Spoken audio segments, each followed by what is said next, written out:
നമസ്കാരം. തനു സ്പേസ് ടിപ്സിലേക്ക് സ്വാഗതം. കഴിഞ്ഞ LDC തിരുവനന്തപുരം, കൊല്ലം, കണ്ണൂർ ജില്ലയിൽ നടന്ന PSC എക്സാമിൻ്റെ ബയോളജി സെക്ഷനാണ് നമ്മൾ നോക്കുന്നത്. അതിലേതാനും ക്വസ്റ്റ്യൻസാണ് നമ്മൾ ഡിസ്കസ് ചെയ്യുന്നത്.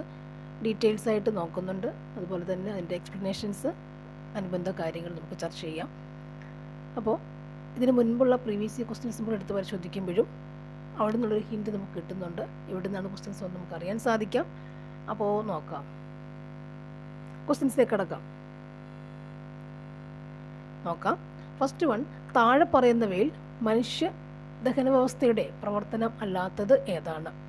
നമ്മുടെ ഇവിടുത്തെ ആൻസർ ശരീര താപനില നിയന്ത്രിക്കുക എന്നതാണ് അല്ലാത്ത പ്രവർത്തനം. മനുഷ്യ ദഹന വ്യവസ്ഥയുടെ പ്രവർത്തനം അല്ലാത്തത് ഏതാണെന്ന് ചോദിച്ചെന്താണ് ആൻസർ? ശരീര താപനില നിയന്ത്രിക്കുക എന്നതാണ് അല്ലാത്ത ഭാഗം. ദഹനവ്യവസ്ഥ എന്ന് പറയുമ്പോൾ അല്ലേ എന്തൊക്കെ വരാം? നമ്മുടെ വായ മുതൽ അന്നനാളം, വായ ഭാഗം ഇത് അന്നനാളം, പിന്നെ ആമാശയം അല്ലേ, അതിനുശേഷം പക്വാശയം വരുന്നുണ്ട്, പിന്നീട് ചെറുകുടൽ അല്ലേ, ചെറുകുടൽ, ദെൻ വൻകുടലാണ് വരിക. അപ്പോൾ വായിലുണ്ട്, വായിൽ വെച്ച് ദഹനം നടക്കുന്നു, അത് ഉമിനീർ ഗ്രന്ഥി സഹായിക്കുന്നുണ്ട്. ഉമിനീർ 3 ജോഡി ഉമിനീർ ഗ്രന്ഥികളുണ്ട് അല്ലേ. അതിനുശേഷം ആര് വരുന്നുണ്ട്? അന്നനാളമുണ്ട്. അന്നനാളത്തിൽ കൂടി ആഹാരം താഴേക്ക് പോകുമ്പോൾ ബോൾസ് പോലാണ് പോവുക. അതായത് അവിടെ ഒരു തരംഗ ചലനമുണ്ട്. എൻ്റെ പേരെന്താണ്? പെരിസ്റ്റാൾസ് എന്നാണ് പറയുക.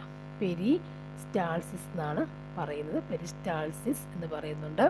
അന്നനാളത്തിൽ കൂടി ആഹാരം തരംഗരൂപത്തിൽ പോകുന്ന അതിന് പറയുന്ന പേരെന്താണ്? പെരിസ്റ്റാൾസ് എന്ന് പറയുന്നു. ആഹാരം ഇവിടെ എത്തിച്ചേരുന്നുണ്ട്, ആമാശയത്തിൽ എത്തിച്ചേരുന്നു. അവിടെ ഹൈഡ്രോക്ലോറിക് ആസിഡ് ഉണ്ട്. ദഹനം അവിടെ വെച്ച് ദഹനം തുറന്നുകൊണ്ടേയിരിക്കുന്നു. അടുത്ത പാർട്ട് പക്വാശയം വഴി ആഹാരം കടന്നു പോകുന്നില്ല. വളഞ്ഞിരിക്കുന്ന ഭാഗം പക്വാശയം, അവിടെ പിത്തരസങ്ങളുണ്ട്, കള്ളനുബന്ധിച്ച് കാണപ്പെടുന്നുണ്ട് അല്ലേ. അപ്പോൾ പല ഗ്രന്ഥികളുമുണ്ട്, ഹോർമോണുകൾ, അതുപോലെ രാസാക്നികളും ഒക്കെ ദഹനത്തിന് സഹായിക്കുന്നുണ്ട്. പിന്നീട് ചെറുകുടലിൽ എത്തിച്ചേരുന്നു ആഹാരം. അവിടെ വെച്ച് ദഹനം പൂർണ്ണമാവുക ചെയ്യുന്നത്. അതിനുശേഷം പൂർണ്ണമായി കഴിയുമ്പോൾ എന്താണ്? സങ്കീർണമായവയിൽ എന്തായിട്ട് മാറുന്നുണ്ട്? ലഘുഘടകങ്ങളായിട്ട് മാറുന്നു. പറഞ്ഞു കഴിഞ്ഞാൽ അന്നജം ഗ്ലൂക്കോസായി മാറുന്നു അല്ലെ, കൊഴുപ്പ് ഫാറ്റി ആസിഡ്സ് ഗ്ലിസറോളുമായി മാറുന്നു, അതുപോലെ മാംസ്യം പ്രോട്ടീൻ എന്തായിട്ട് മാറുന്നു? അമിനോ ആസിഡ്സായി മാറുന്നുണ്ട്. അങ്ങനെ വരുമ്പോൾ ചെറുകുടലിൻ്റെ ഭിത്തിയിൽ കാണപ്പെടുന്ന ചെറിയ ചെറിയ ഫിംഗർ ലിപ്പ്, അതായത് വിരൽ പോലുള്ള ഭാഗങ്ങളുണ്ട്. അവയാണ് എന്ത്? വില്ലസുകൾ എന്ന് പറയും. ഈ വില്ലസുകളിലേക്കാണെന്ത്? നമ്മൾ കഴിച്ച ആ പോഷകങ്ങൾ ആഗിരണം ചെയ്യും അല്ലേ. വില്ലസുകളാണ് വന്നിട്ട് ചെറുകുടലിൻ്റെ ഭിത്തിയിൽ കാണപ്പെടുന്ന വില്ലസുകളാണ് നമ്മൾ കഴിച്ച ചെറിയ ചെറിയ കണികളാക്കിയില്ലേ, അവയെ ബ്ലഡിലേക്ക് ആഗിരണം ചെയ്യാൻ സഹായിക്കുന്നത്. അപ്പോൾ ചെറുകുടലിൽ വെച്ച് എന്താണ്? ആഹാരം ദഹനം പൂർണ്ണമാകുന്നു, അവ ബ്ലഡിലേക്ക് ആഗിരണം ചെയ്യപ്പെടുകയും ചെയ്യുന്നു. അതിന് സഹായിക്കുന്ന ആരാണത്? വില്ലസുകളാണ്. അതിനുശേഷം ദഹിക്കാത്ത പദാർത്ഥങ്ങൾ എങ്ങോട്ട് പോകുന്നുണ്ട്? വൻകുടൽ വഴി അല്ലേ, വൻകുടൽ വഴി താഴെ മലാശയം വഴി മലദ്വാരം അങ്ങനെ വിസർജിച്ച് പോവുകയാണ് ചെയ്യുക. വൻകുടലിൽ വെച്ച് പിന്നെന്താ മറ്റ് ബാക്കി ചില അയോൺസുകളുമൊക്കെ ആഗിരണം ചെയ്യപ്പെടുന്നുണ്ട്. അതിനുശേഷം ബാക്കി വരുന്ന വേസ്റ്റ് പുറത്തേക്ക് ഇടുന്നു. അപ്പോൾ അങ്ങനെ വായു മുതൽ അങ്ങ് മലാശയം മലദ്വാരം വരെയുള്ള ഭാഗമാണത് ദഹനവ്യവസ്ഥ. അപ്പോൾ അതാണ് നമ്മുടെ എയിലും അതുപോലെ എന്താണ് എ വരുന്നത്, ബിയിലും ഡിയിലുമേ കൊടുത്തേക്കുന്ന കാര്യങ്ങൾ അതാണ്. അപ്പോൾ ദഹനവ്യവസ്ഥ പല ക്വസ്റ്റ്യൻസ് നമ്മൾ കണ്ടിട്ടുണ്ട് അല്ലേ. ഇവിടെ അത് വേറെ രീതിയിലാണ് ചോദിച്ചേക്കുന്നത്. ഇനി നമുക്ക് നോക്കാം, ശരീര താപനില നിയന്ത്രിക്കുക എന്ന് പറയുമ്പോൾ താപനില നിയന്ത്രിക്കുന്ന ആരാണ്? അത് ത്വക്കാണ്. അതും കൂടി അറിയാം. ത്വക്കാണ് എന്ത് ചെയ്യുക? താപനില നിയന്ത്രിക്കുക എന്ന് പറയാം. താപനിലയാണ് നിയന്ത്രിതരാണ് താപനില നമ്മൾ പറയുന്നത് 36.9 ഡിഗ്രി സെൽഷ്യസിൽ നമ്മുടെ ബോഡി ടെമ്പറേച്ചർ, ശരീര താപനില നിയന്ത്രിച്ച് നിർത്തേണ്ടത് ആവശ്യമാണ്. അത് ചെയ്യുന്ന ത്വക്കാണ്. ത്വക്കിൽ തന്നെ സഹായിക്കാൻ ആരുണ്ട്?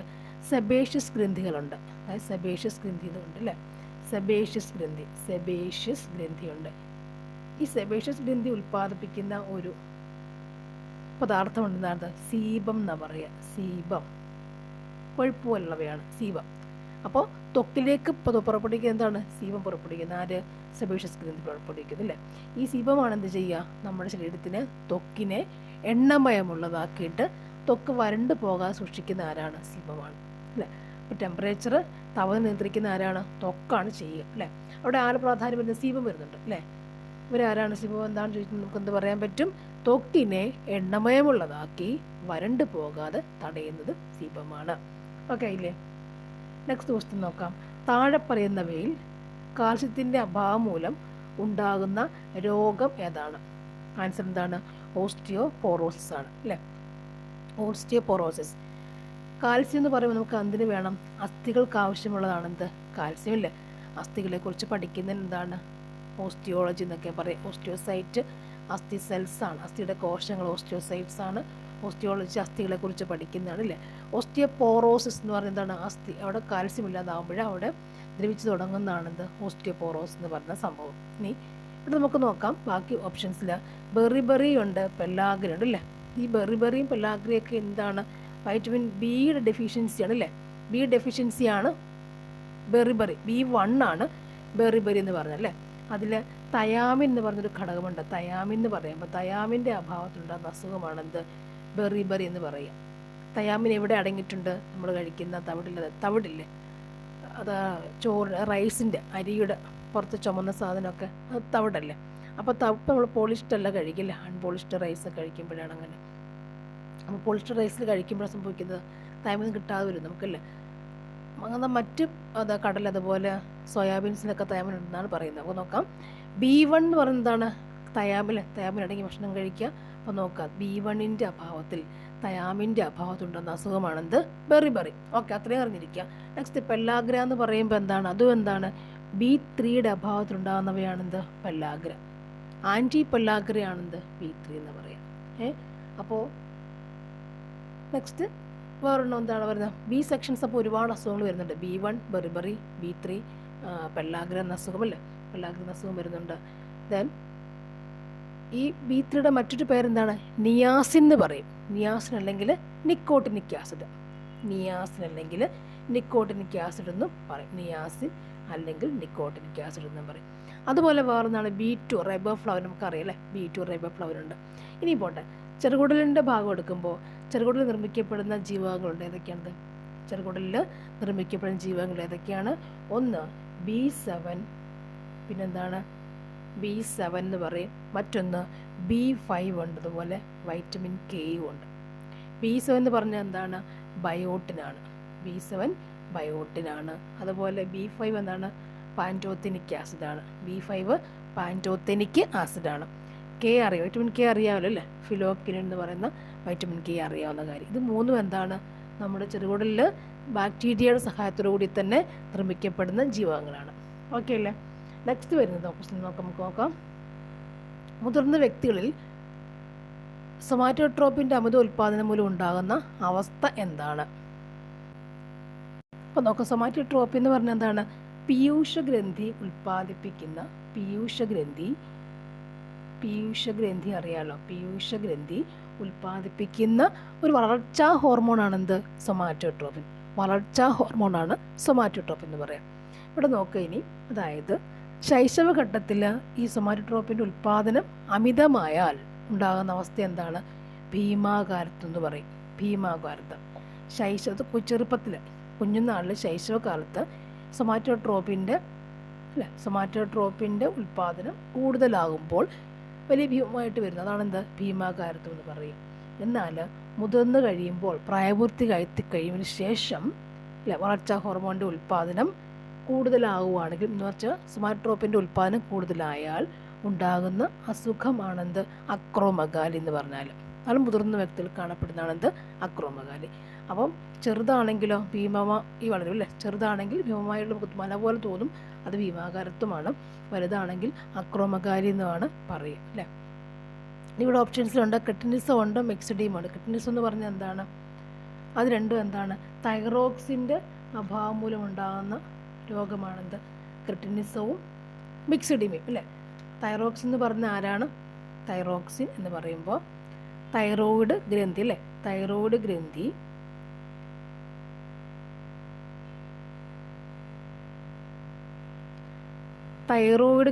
അല്ലേ? ഏറ്റവും വലിയ ഗ്രന്ഥി തൈറോയിഡ് തന്നെയാണ്.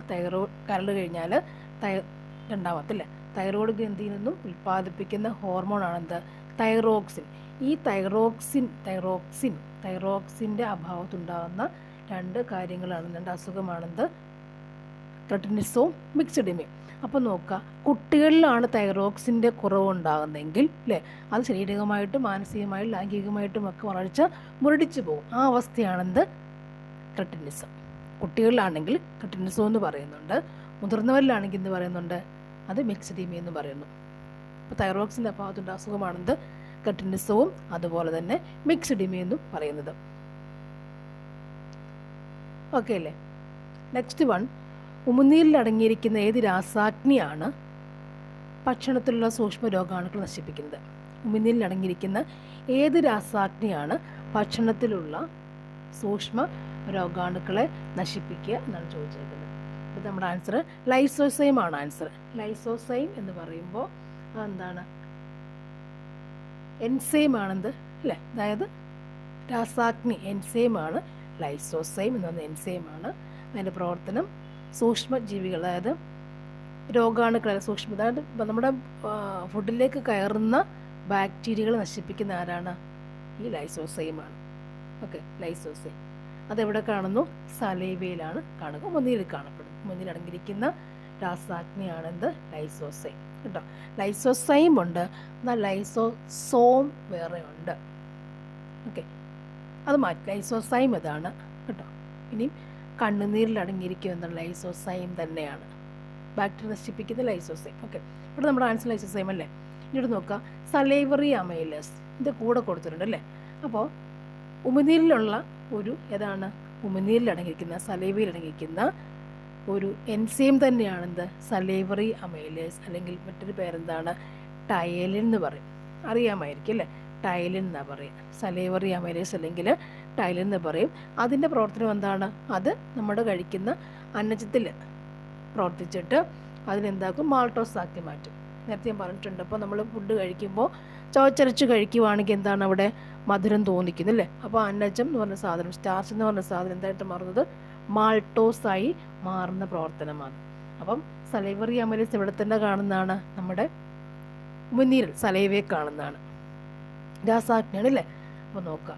ഇനി പെപ്സിൻ എന്ന് പറഞ്ഞ എന്താണ്? പെപ്സിൻ എന്ന് പറഞ്ഞ സാധനം എന്താണ്? പെപ്സിൻ്റെ ഫങ്ഷൻ ശരിക്കും എന്താണ്? മാംസ്യം അല്ലെങ്കിൽ പ്രോട്ടീനെ പെപ്റ്റോണുകളാക്കി മാറ്റുന്ന എന്താണ്? പെപ്സിനാണ്. മാംസം എന്ന് പറയുന്നത് പ്രോട്ടീനെ പെപ്റ്റോണാക്കി മാറ്റുന്നതാണെന്ത്? പെപ്സിൻ എന്ന് പറയുന്നത് അല്ലേ? ഇനി നോക്കുക, ഈ പെപ്സിൻ എന്ന് പറയുന്നത് നമ്മുടെ ശരീരത്തിൽ അല്ലെങ്കിൽ അവിടെ എന്താണ്? പെപ്സിനായി കാണില്ല, പകരം എന്തായിട്ടേ കാണത്തുള്ളൂ? പെപ്സിനോജനായിട്ട് കാണുകയുള്ളൂ. ഇത് കാണുന്ന ഇവിടെ എന്ന് ചോദിച്ചാൽ ഇവിടെ കാണുക? ആമാശയത്തിലാണ് കാണുക. അതായത് ആമാശയത്തിൽ വെച്ചാണ് എന്ത് സംഭവിക്കുക? പ്രോട്ടീൻ്റെ ദഹനം, മാംസത്തിൻ്റെ ദഹനം ആരംഭിക്കുന്നത്. അപ്പോൾ അവിടെയുള്ള ഇറ്റിസിയിൽ എന്ത് ചെയ്യുന്നറിയോ? പെപ്സിനോജനായിട്ട് കാണപ്പെടുന്നവയെ പെപ്സിനാക്കി മാറ്റുന്നു. അതിനുശേഷം പെപ്സിൻ എന്തായിട്ട് വർക്ക് ചെയ്യുന്നുണ്ട്? പെപ്സിന് പ്രോട്ടീൻസിനെ, മാംസത്തിനെ എന്താക്കി മാറ്റുന്നുണ്ട്? പ്രോട്ടോൺസും പെപ്റ്റോൺസും പ്രോട്ടിയേസസും ഒക്കെ ആക്കി മാറ്റുന്നു. പ്രോട്ടിയേസസും പെപ്റ്റോൺസും ആക്കി മാറ്റും, ചെറിയ ചെറിയ ഘടകങ്ങളാക്കി മാറ്റും. പ്രോട്ടീനെ മുറിച്ച് കുഞ്ഞു കുഞ്ഞു ഘടകങ്ങളാക്കി മാറ്റുന്നവരാണ് പെപ്സിനാണ്. അതെവിടെ കാണുന്നുണ്ട്? ആമാശയത്തിലാണ് ഉണ്ടാവുക കേട്ടോ, ആമാശയത്തിലാണ് കാണപ്പെടുക. ഓക്കെ, ലിപ്പേസ് എന്ന് പറഞ്ഞ സംഭവം എന്താ? ലിപ്പേസ് എന്ന് പറയുമ്പോൾ എന്താണ്? ലിപ്പിഡ്സ് അല്ലേ? ലിപ്പിഡ്സിനെ എന്താക്കി മാറ്റുന്നു? ചെറിയ ഘടകങ്ങളാക്കി അല്ലേ? ഫാറ്റി ആസിഡ്സും ഗ്ലിസറോളുമാക്കി ചെറിയ കണികളാക്കി മാറ്റുന്നതാണത്. കൊഴുപ്പിനെ, ലിപ്പിഡ്സിനെ ചെറിയ കണികളാക്കി മാറ്റുന്നതാണത് ലിപ്പേസ് ചെയ്യുക. ഈ ലിപ്പേസിന് രാസാഗ്നി പ്രവർത്തിക്കണമെങ്കിൽ, എളുപ്പമാക്കണമെങ്കിൽ ആര് വേണമെന്നറിയാമോ? പിത്തരസം ആവശ്യമുണ്ട്. ലിപ്പേസ് എന്ന രാസാഗ്നി പ്രവർത്തിക്കണമെങ്കിൽ ആരുടെ ആവശ്യമുണ്ട്? പിത്തരസം അല്ലേ? പിത്തരസം എന്ന് പറയുമ്പോൾ നമുക്ക് എന്തറിയാം അല്ലേ? പിത്താശയമുണ്ടല്ലേ? പിത്താശയം ഉണ്ടെന്നറിയാം. എവിടെയാണിത്? നമ്മുടെ പക്വാശയത്തിൻ്റെ ഭാഗത്ത്, കള്ളിനോട് ചേർന്നുള്ള ഭാഗം വരുന്നില്ലേ? അവിടെ എന്തുണ്ട്? പിത്താശയമുണ്ട്. അവിടെ നിന്ന് പിത്തരസം ഉൽപ്പാദിപ്പിക്കുന്നുണ്ട്. ഈ പിത്തരസമാണ് എന്തിനു സഹായിക്കുക? ലിപ്പേസ് എന്ന രാസാഗ്നിയെ പ്രവർത്തിക്കാൻ സഹായിക്കുന്നത് അല്ലേ? ഒരു താങ്ങ് കൊടുക്കുന്ന ആരാണ്? ഈ പിത്തരസമാണ്. കൊഴുപ്പിനെ ചെറിയ കണികളാക്കി മാറ്റാൻ സഹായിക്കുന്നത് പിത്തരസമാണ്. ഓക്കെ ആയില്ലേ? നെക്സ്റ്റ് വരുന്നത് ദ്രാവകാവസ്ഥയിലുള്ള യോജകലയ്ക്ക് ഉദാഹരണം ഏതാണ്? നമ്മുടെ ആൻസർ രക്തം. ദ്രാവകാവസ്ഥ അല്ലേ? ദ്രാവകാവസ്ഥ എന്ന് വെച്ചാൽ ഫ്ലൂയിഡ് കണക്റ്റീവ് ടിഷ്യൂ, അതായത് കണക്ഷൻ ടിഷ്യൂസ് ആണ്. യോജകല എന്ന് പറയുമ്പോൾ എന്താണ്? കണക്റ്റീവ് ടിഷ്യൂ ആണ്. യോജകല കണക്റ്റീവ് ടിഷ്യൂ ആണ് രക്തം. അതുപോലെ ആരും കൂടി ഉണ്ട്, ലിംബു എന്താണ്? ഒരു കണക്റ്റീവ് ടിഷ്യൂ. ഇവിടുത്തെ ആൻസർ രക്തമാണ്. ലിംബു എന്താണ്? കണക്റ്റീവ് ടിഷ്യൂ ആണ്. അപ്പം നോക്കാം, ഇവിടെ എന്താണ്? ടെൻഡൻ എന്ന് പറഞ്ഞ അല്ലേ? ടെൻഡൻ എന്ന് പറഞ്ഞാൽ എന്താണ്? ടെൻഡൻ എന്ന് പറയുമ്പോൾ ആരാണത്? അതായത് പേശികളെയും അസ്ഥികളെയും ബന്ധിപ്പിക്കുന്ന നാരുകലകളാണെന്ന് ടെൻഡൻ. പേശികളെയും നോക്കാം. പേശികളെ അല്ലേ, പേശികളെയും മസിൽസ്, പേശികളെയും അതുപോലെ എന്താണ് അസ്ഥി, ബോൺ അല്ലേ, ബോണിനെ അസ്ഥികളെയും പേശികളെയും ബോണിനെയും എല്ലുകളെയും അസ്ഥികളെയും ബന്ധിപ്പിക്കുന്ന നാരുകലകൾ തന്നെയാണ് അല്ലേ. ഫൈബറസ് ടിഷ്യൂസാണ്, നാരുകലകളാണ് എന്ത്, ടെൻഡൻ എന്ന് പറയുന്ന സാധനം. തരണാസ്ഥി കാർട്ടിലേജ് ആണ് അല്ലേ, നമ്മുടെ മൂക്കിൻ്റെ പാലം കാണുന്നത്, അതുപോലെ ചെവിക്കൂടെ കാണുന്നത് അല്ലേ, ഒടിഞ്ഞു പോകാതിരിക്കുന്ന ഫ്ലെക്സിബിളായി കാണുന്നതാണ് എന്ത്, ഒളിഞ്ഞു പോകാതില്ലേ അയവ് വരുന്ന തരണാസ്ഥി എന്ന് പറയുന്നത്. അപ്പം ടെൻഡൻ ശരിക്കും എന്താണ്, പേശികളെയും അസ്ഥികളെയും ബന്ധിപ്പിക്കുന്ന അല്ലേ കണക്ഷനാണെന്ത്, കലകളാണെന്ത്, കോശങ്ങൾ കൂട്ടമാണ് കലകൾ എന്ന് പറയുന്നത്. കോശങ്ങൾ ഓരോരോ കോശം ചേർന്നാണ് കലകൾ ഉണ്ടാവുക അല്ലേ. ടിഷ്യൂ എൻ്റെ മീനിങ് കലകൾ. അപ്പോൾ പേശികളെയും അസ്ഥികളെയും ബന്ധിപ്പിക്കുന്ന കലകളാണെന്ത്, ടെൻഡൻ എന്ന് പറയുന്നത്. ഓക്കെ, നെക്സ്റ്റ് വൺ നോക്കാം. മനുഷ്യശരീരത്തിൽ ഉപാപചയ പ്രവർത്തനങ്ങളുടെ ഫലമായി ഉണ്ടാകുന്ന വിഷവസ്തുവായ അമോണിയയെ വിഷാംശം കുറഞ്ഞ യൂറിയാക്കി മാറ്റുന്ന അവയവം ഏതാണ്? ഉപാപചയ പ്രവർത്തനങ്ങളുടെ ഫലമായി, ഉപാപചയ പ്രവർത്തനം പറയുമ്പോഴും മെറ്റബോളിസം, നമ്മൾ ദഹിക്കുക, അത് ദഹിക്കുന്നു അല്ല, ആഹാരം കഴിക്കുന്നു, അത് ദഹിക്കുന്നു, നമ്മുടെ ഉച്ഛ്വാസം എടുക്കുന്നു, ഓക്സിജൻ കലരുന്നു, അങ്ങനെ അവിടെ എല്ലാ ഭാഗത്തും പോകുന്നു. പിന്നീട് വിസർജനം വരെയുള്ള എല്ലാ പ്രവർത്തനങ്ങളും എന്താണ്, ശരീരത്തിൽ നടക്കുന്ന രക്തചംക്രമണം എല്ലാ പ്രവർത്തനങ്ങളും ചേർന്നാണ് ഉപാപചയ പ്രവർത്തനം പറയുക. അപ്പോൾ അതിൻ്റെയൊക്കെ ഫലമായി ഉണ്ടാകുന്ന വിഷവസ്തുവായ അമോണിയയെ വിഷാംശം കുറഞ്ഞ യൂറിയാക്കി മാറ്റുന്ന പ്രവർത്തനം ചെയ്യുന്ന ആരാണ്? കരളാണ്. ഓക്കെ, അപ്പോൾ ഏറ്റവും വലിയ ഗ്രന്ഥിയും എന്താണ്? കരൾ തന്നെയാണ് അല്ലേ. ഇനി വൃക്കകൾ എന്ന് പറഞ്ഞാൽ എന്താണ്? ബ്ലഡിൽ നിന്നും മൂത്രം അരിച്ചു മാറ്റുന്ന പ്രക്രിയ ചെയ്യുന്ന ആരെന്താണ്? വൃക്കകൾ അല്ലേ. അതിൻ്റെ ഏറ്റവും ചെറിയ ഘടകം എന്താണ്? നെഫ്രോൺ എന്നാണ് പറയുക. നെഫ്രോൺ ആണ് വൃക്കകളുടെ നെഫ്രോൺ. വൃക്കകളുടെ ഏറ്റവും ചെറിയ ഘടകം നെഫ്രോണുകൾ എന്ന് പറയില്ലേ അല്ലേ. ഓക്കെ, പാൻക്രിയാസ് അറിയാം, പാൻക്രിയാസ് ഗ്രന്ഥി എന്നറിയാം അല്ലേ, പാൻക്രിയാസ് ഗ്രന്ഥികളുണ്ടെന്നറിയാം. പാൻക്രിയാസിൻ്റെ കാര്യം എടുക്കുമ്പോൾ അല്ലേ, അതിന് രണ്ട് ഭാഗമുണ്ട്. ഒന്നെന്താണ്, എക്സോക്രീൻ ഭാഗവും എൻഡോക്രീൻ ഭാഗവും അല്ലേ. മലയാളം എന്ന് പറയുന്നത് ബഹിർസ്രാവി ഭാഗം അല്ലേ, ബഹിർസ്രാവി ഭാഗമുണ്ട്, അന്തർസ്രാവി ഭാഗമുണ്ട് അല്ലേ. അന്തർസ്രാവി ഭാഗത്ത് എന്തുണ്ടാവും? എൻഡോക്രീൻ ആണ് എന്ത് പറയുക, ഹോർമോണുകൾ എന്ന് പറയാം. അതായത് പാൻക്രിയാസിന് രണ്ട് സെക്ഷൻ, രണ്ട് ഭാഗമുണ്ട്, ബഹിർഭാഗവും അന്തർഭാഗവും. അന്തർഭാഗത്തുണ്ടാകുന്ന അത് ഉത്പാദിപ്പിക്കുന്ന ഹോർമോൺ ഏതൊക്കെയാണ്? ഇൻസുലിനും ഗ്ലൂക്കഗോണും. അറിയാമെന്നല്ലേ, ഇൻസുലിനും ഗ്ലൂക്കഗോണും ഇവിടുന്നാണ് അന്തർഭാഗത്തു നിന്നല്ലേ. അന്തർസ്രാവി ആണ് ഇൻസുലിനും ഗ്ലൂക്കഗോൺ എന്ന ഹോർമോണുകൾ ഉൽപ്പാദിപ്പിക്കുന്നത്. അതുപോലെ മറ്റ് ബഹിർസ്രാവി എന്താണ്? പാൻക്രിയാസ് സ്രവം, പാൻക്രിയാറ്റിക് ജ്യൂസ് എന്ന് പറയും. പാൻക്രിയാറ്റിക് സ്രവമാണ് ഉൽപ്പാദിപ്പിക്കുക. അതും കൂടി അറിഞ്ഞിരിക്കുക. എന്തായാലും ആമാശയത്തിൽ പ്രത്യേകത എന്താ പറഞ്ഞിവിടെ ഞാൻ? ആമാശയത്തിൽ വെച്ചാണ് പ്രോട്ടീൻസിൻ്റെ, മാംസത്തിൻ്റെ ദഹനം ആരംഭിക്കുന്നത് എന്ന് പറഞ്ഞിട്ടുണ്ടായിരുന്നു അല്ലേ. വൃക്കകളെക്കുറിച്ച് കൂടുതൽ പറയുമ്പോൾ അല്ലേ, വൃക്ക വരയ്ക്കുകയാണെങ്കിൽ അതിൻ്റെ അകത്ത് നെഫ്രോൺ എന്ന് പറയുന്ന ചെറിയ ചെറിയ ഘടകം, അത് തന്നെ വലിയ ഒരു സ്ട്രക്ചറാണ് ഉള്ളത് അല്ലേ. വൃക്കകളിൽ ബൊമാൻസ് ക്യാപ്സുൾ വരുന്നു ആദ്യം, ദെൻ ഈ ചെറിയ നെഫ്രോൺ എന്ന് പറയുമ്പോൾ എന്താണ്, ബൊമാൻസ് ക്യാപ്സുളാണ് ആദ്യം, ഒരു കപ്പ് പോലെ ഭാഗമുണ്ട്, ബൊമാൻസ് ക്യാപ്സുൾ വരുന്നു, ദെൻ ചെറിയ ഭാഗം പ്രോക്സിമൽ, ദെൻ ഹെൻലീസ് ട്യൂബ്, അങ്ങനെ കുറേ ഭാഗങ്ങൾ വരുന്നു. ഇവിടെ വെച്ചാണ് എന്ത് ചെയ്യുക, ജലത്തിൻ്റെ പുനരാഗമനം നടക്കുന്ന ഹെൻലീസ് ട്യൂബ് വെച്ചാണ് നടക്കുക. ഒരു പോയിൻ്റ് അത് ഓർത്ത് വെച്ച്, ജലത്തിന് നമ്മൾ കുടിക്കുന്ന വെള്ളം പുനരാഗമനം ചെയ്യുന്നത് അല്ലേ, ആവശ്യമായ രീതി പുനരാഗമനം ചെയ്യുന്ന ഇവിടെ വെച്ചാണ് വൃക്കയ്ക്കകത്തൊരു നെഫ്രോണിനകത്തുള്ള ഹെൻലീസ് ട്യൂബ് എന്ന് പറയുന്ന ഭാഗത്ത് വെച്ചാണ് ചെയ്യുക. ബൊമാൻസ് ക്യാപ്സിന് അരിപ്പ് പോലൊരു ഭാഗം വെച്ച് എന്ത് ചെയ്യുക, നമ്മൾ മൂത്രം പോകുന്നില്ല, കുറച്ച് മൂത്ര യൂറിനങ്ങളിൽ സെപ്പറേറ്റ് ചെയ്യപ്പെടുന്നത് ഈ ബൊമാൻസ് ക്യാപ്സുൾ. ബ്ലഡ് അങ്ങോട്ട് ഇവിടെ അരിച്ചിറങ്ങുന്നു, ഇവിടെ ബൊമാൻസ് ക്യാപ്സുളുണ്ട്, അരിപ്പ് പോലൊരു ഭാഗമുണ്ട്. ഇവിടുന്ന് ബ്ലഡ് കയറുമ്പോൾ അഫറൻറ്റ് വെസൽ, എഫൻ അങ്ങനെ കുറേ സാധനങ്ങളുണ്ട്. ഇവിടുന്ന് ബ്ലഡ് ഇങ്ങനെ അരിച്ചു മാറി കുറച്ച് ഈ ട്യൂബിലേക്ക് മൂത്രമായിട്ട് കുറേശ്ശെ പോകുന്നുണ്ട്. പിന്നീട് നമുക്ക് വേണ്ട ഏതാണ് മിനറൽസ്, അതായത് സോഡിയം, പൊട്ടാസ്യം, അങ്ങനെ കുറേ മിനറൽസിനെയൊക്കെ പുനരാഗമനം ചെയ്യുന്നതും വേണ്ടെന്ന് വെക്കുന്നതും ഒക്കെ എന്താണ്, ഈ വൃക്കയുടെ നെഫ്രോണിൻ്റെ ബാക്കി സെക്ഷൻസാണ്. പ്രോക്സിമൽ കൺട്യൂബിൾ എന്ന് പറയും, ഹെൻലീസ് ട്യൂബ് എന്ന് പറയുന്ന സംഭവങ്ങളൊക്കെയാണ്. അപ്പോൾ ജലം പുനരാഗമനം ചെയ്ത് വെച്ചാണ് നെഫ്രോണിലുള്ള ഹെൻലീസ് ട്യൂബ് വെച്ചാണ് ജലം പുനരാഗമനം ചെയ്യപ്പെടുക എന്ന് പറയാം. ഓക്കെ, ഈ വൃക്കയുടെ മുകളിലൊരു ഹോർമോൺ ഇരിപ്പില്ല, എന്താ പറയുക, ഹോർമോൺ മീൻസ് ഗ്ലാൻഡ് ഉണ്ട്, അതിൻ്റെ പേരെന്താ, അഡ്രിനൽ ഗ്ലാൻഡ് അല്ലേ. അതൊക്കെ നമുക്ക് ഓർക്കാവുന്നതാണ്. നെക്സ്റ്റ് പോർഷനിലേക്ക് പോയേക്കാം. നെക്സ്റ്റ്, പേശികളെ അസ്ഥികളുമായി ബന്ധിപ്പിക്കുന്ന യോജകർ ഏതാണ്? കണ്ടില്ലേ, രണ്ടും ഏകദേശം ഇങ്ങനെ യോജിച്ച് കണക്ഷൻ വെച്ചിട്ടാണ് ക്വസ്റ്റ്യൻസ് വന്നേക്കുന്നത്. അപ്പം പേശികളും ദഹനാവസ്ഥയൊക്കെ കണക്ഷനായിട്ട് ചോദിച്ചു പഠിക്കേണ്ട കാര്യം വെച്ചാൽ പേശി വ്യവസ്ഥ പഠിക്കുക അല്ലേ, അതുപോലെ തന്നെ ദഹനാവസ്ഥ നന്നായിട്ട് പഠിക്കണം. ഇവിടെ നോക്കുക, പേശികളെ അസ്ഥികളെ ബന്ധിപ്പിക്കുന്ന യോജകല ഏതാണ്? ഉത്തരം എന്താണ്? ടെൻഡനാണ് അല്ലേ. ടെൻഡൻ ഞാൻ പറഞ്ഞു കഴിഞ്ഞല്ലോ, എന്തായിരുന്നു? പേശികളെ അസ്ഥികളെ ബന്ധിപ്പിക്കുന്നതാണ് ടെൻഡൻ അല്ലേ. ഇവിടെ തരുണാസ്ഥി എന്ന് പറയുമ്പോൾ എന്താണ്? നമ്മുടെ ചെവിക്കൂടെ കാണുന്നതാണ് പറയുക. ബോൺ ടു ബോൺ സ്നാക്കുകൾ കലകളാണത്. ഓക്കെ, നെക്സ്റ്റ് വന്ന് നോക്കാം. ജൈവവൈവിധ്യ സംരക്ഷണാർത്ഥം പൊതുജന പങ്കാളിത്തോടെ നടപ്പിലാക്കുന്ന സംരക്ഷണ സംവിധാനം ഏതാണ്? ജൈവവൈവിധ്യ സംരക്ഷണാർത്ഥം പൊതുജന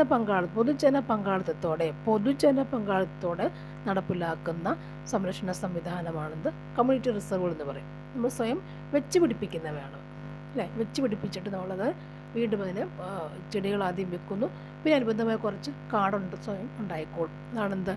കമ്മ്യൂണിറ്റി റിസർവുകൾ എന്ന് പറയുന്നത്.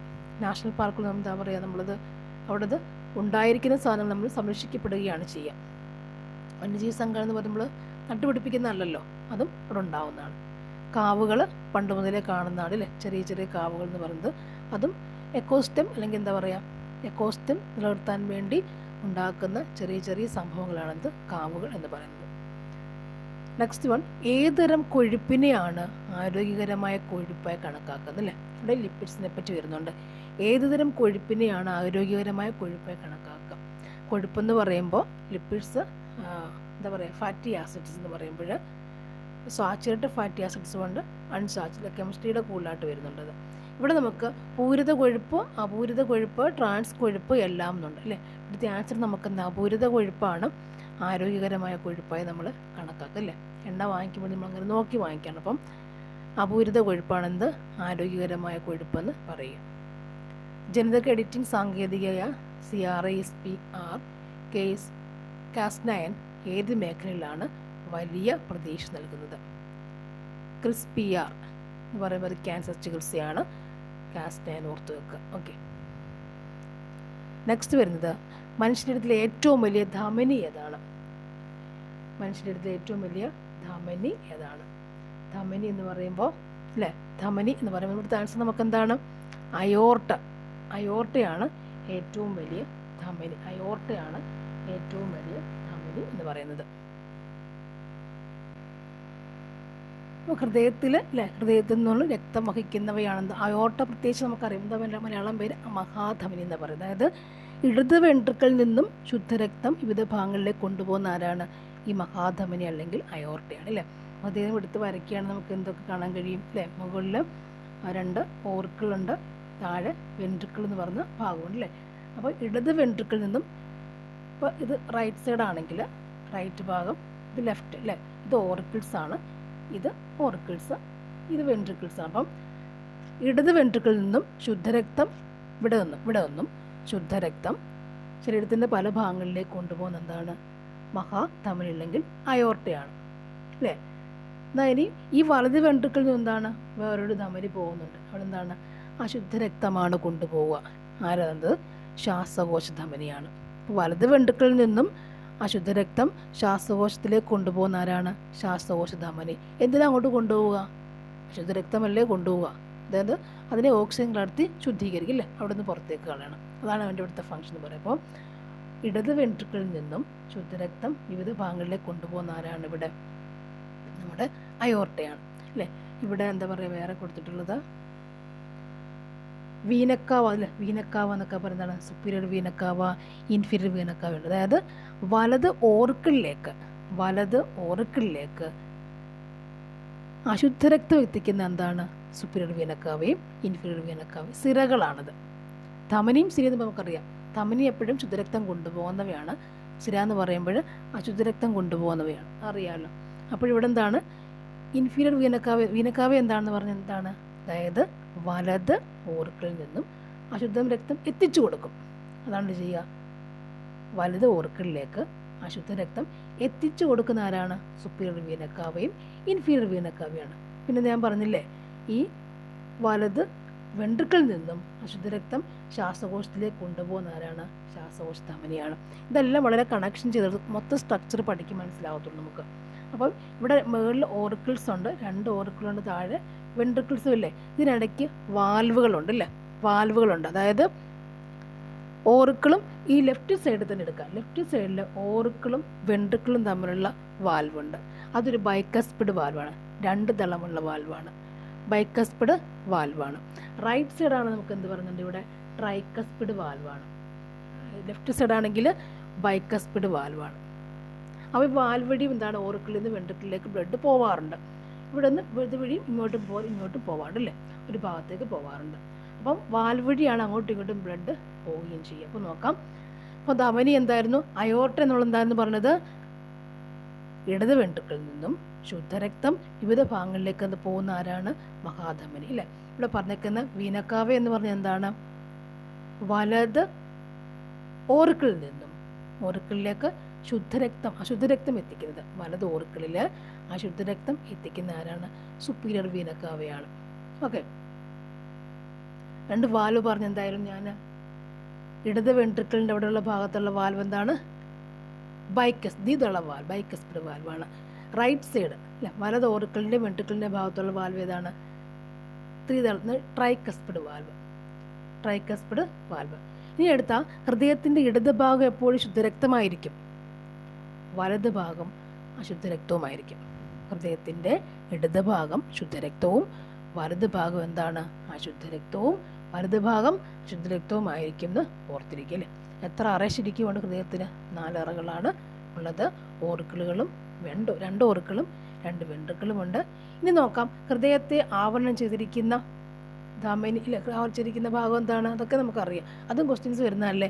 പെരിക്കാർഡി അല്ലേ, പെരിക്കാർഡി ഇരട്ട സ്ഥലമല്ലേ, അതിൻ്റെ അകത്ത് എന്താണ്, ദ്രാവകമല്ലേ ഇടയ്ക്ക്, ഇരട്ട സ്ഥലമാണ്. പെരിക്കാർഡി വേണം, ആവരണം ഇരട്ട സ്ഥലമാണത്. അതിൻ്റെ ഇടയ്ക്കുള്ള ദ്രാവകം എന്താണ്, പെരിക്കാർഡിയൽ ദ്രവം എന്നാണ് പറയുക. ബാക്കി ക്ഷതങ്ങളിൽ നിന്നൊക്കെ രക്ഷിക്കുന്നവരാണ് ഈ പെരിക്കാർഡിയൽ ദ്രവമാണ്. ഓക്കെ, ഇനി ഒരു ഫാക്ട് കൂടി, അതായത് ശ്വാസകോശ ധമനിയുണ്ട്, പൾമണറി വെയിനുണ്ട്, ശ്വാസകോശ ധമനി. അശുദ്ധ രക്തവാഹിയായ ഏക ധമനിയാണെന്ത്, ശ്വാസകോശ ധമനി.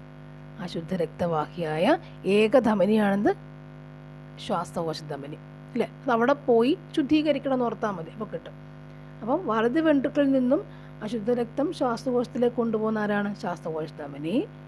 ഓക്കെ, അശുദ്ധ രക്തവാഹിയായ ഏക ധമനിമാരാണ്, ശ്വാസകോശ ധമനിയാണ്. എന്നാൽ ശുദ്ധരക്തവാഹിയായ ഒരു സിരയുണ്ട്, ഏകസിര. ശുദ്ധരക്തവാഹിയായ ഏകസിര ഏതാണ്, ശ്വാസകോശ സിര, പൾമണറി വെയിനാണ്. ശുദ്ധരക്തവാഹിയായ സിര ഏതാണ്, ശ്വാസകോശ സിരയാണ്. ശുദ്ധരക്തമായ സിര ഏതാണ്, ശ്വാസകോശ സിരയാണ്. അശുദ്ധരക്തവാഹിയായ ധമനി ഒരെണ്ണമുണ്ട്, ഏതാണ്, ശ്വാസകോശ ധമനിയാണ്. ഓക്കെ ആയില്ലേ. നെക്സ്റ്റ് വൺ, ഡെങ്കിപ്പനി പരത്തുന്നത് ഏത് തരം കൊതുകുകളാണ്, ഇഡീസ് ഈജിപ്റ്റ് അല്ലേ. ഇഡീസ് ഈജിപ്റ്റിയാണ് ഡെങ്കിപ്പനിയുടെ കൊതുകുകൾ. അനാഫിലിസ് നമുക്കറിയാം അല്ലേ, ഫീവൻ അനാഫിലിസ് മസ്കിറ്റോ എന്തിനാനുള്ളതാണ്, മലമ്പനിയുടെ വരുന്നതാണ്.